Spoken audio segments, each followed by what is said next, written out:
नमस्ते, आप सभी का स्वागत है हमारे यूट्यूब चैनल शिक्षक साथी पर। और सबसे पहले यदि आपने अभी तक हमारे चैनल को सब्सक्राइब नहीं किया है तो प्लीज़ सब्सक्राइब कर लीजिए, क्योंकि इस चैनल पर आपको शिक्षा विभाग से जुड़ी कई महत्वपूर्ण जानकारियां आप तक पहुंचाई जाती हैं। और साथ ही बेल आइकन को भी प्रेस करें ताकि कोई भी अपडेट आप तक तुरंत पहुंच सके।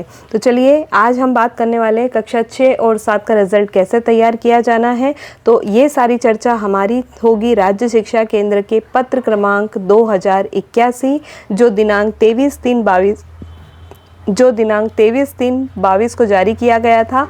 उसमें जो निर्देश दिए गए हैं उसके आधार पर ही हमें कक्षा 6 और 7 का रिजल्ट तैयार करना है। तो सबसे पहले कि कक्षा 6 और 7 में आपको परीक्षा सामग्री कहाँ से प्राप्त होगी, तो जन शिक्षा केंद्र से आपको सामग्री मिली है, प्रोजेक्ट आपको मिले हैं, पेपर के लिफाफे आपको प्राप्त होंगे।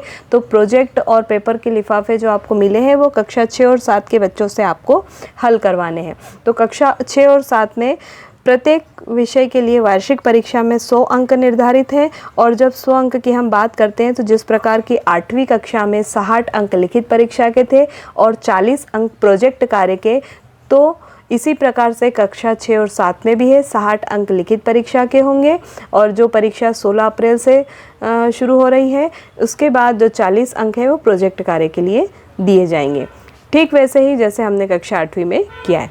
प्रोजेक्ट वर्क बच्चों को आप घर पर भी हल करने हेतु दे सकते हैं, परंतु समय पर वापस लेना भी ज़रूरी होगा, क्योंकि हमें समय सीमा में रिज़ल्ट भी घोषित करना है, अनुमोदन भी करवाना है।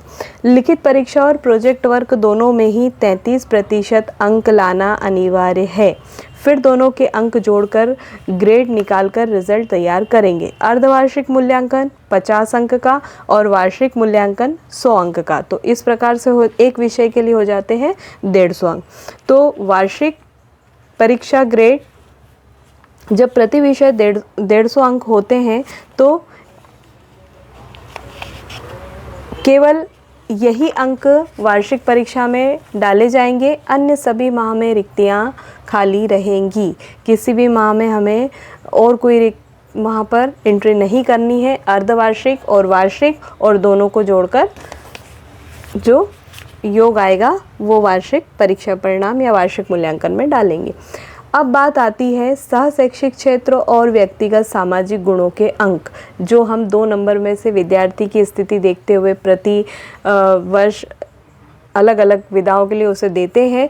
तो वो उन 2 अंक की एंट्री कैसे की जानी है, तो उसके लिए स्पष्ट निर्देश यहाँ पर दिए गए हैं कि इसकी एंट्री उन्हीं माह में की जाएगी जिन माह में शालाएं संचालित हुई हैं। जिस माह में शाला संचालित नहीं हुई है वहाँ पर हमें उसकी एंट्री नहीं करना है।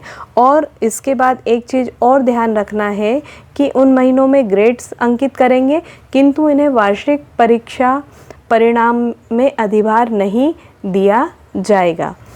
अंत में 28 से 30 अप्रैल 2022 तक रिज़ल्ट अनुमोदन करवाकर बच्चों को मार्कशीट वितरण करना है। परीक्षा परिणाम प्रगति रिपोर्ट उन्हें प्रदान करनी है। और ये कार्य हमें 28 से 30 अप्रैल के मध्य करना है, अर्थात 28 अप्रैल के पहले हमारे मूल्यांकन रिकॉर्ड पूरा तैयार हो जाना चाहिए।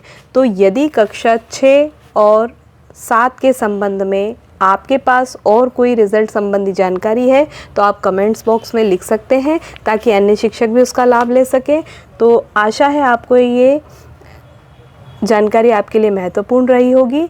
यदि महत्वपूर्ण रही है तो प्लीज़ चैनल को सब्सक्राइब कीजिए, वीडियो को लाइक कीजिए, शेयर कीजिए, ताकि इसी प्रकार की अधिक जानकारी आप तक हम पहुंचा सकें।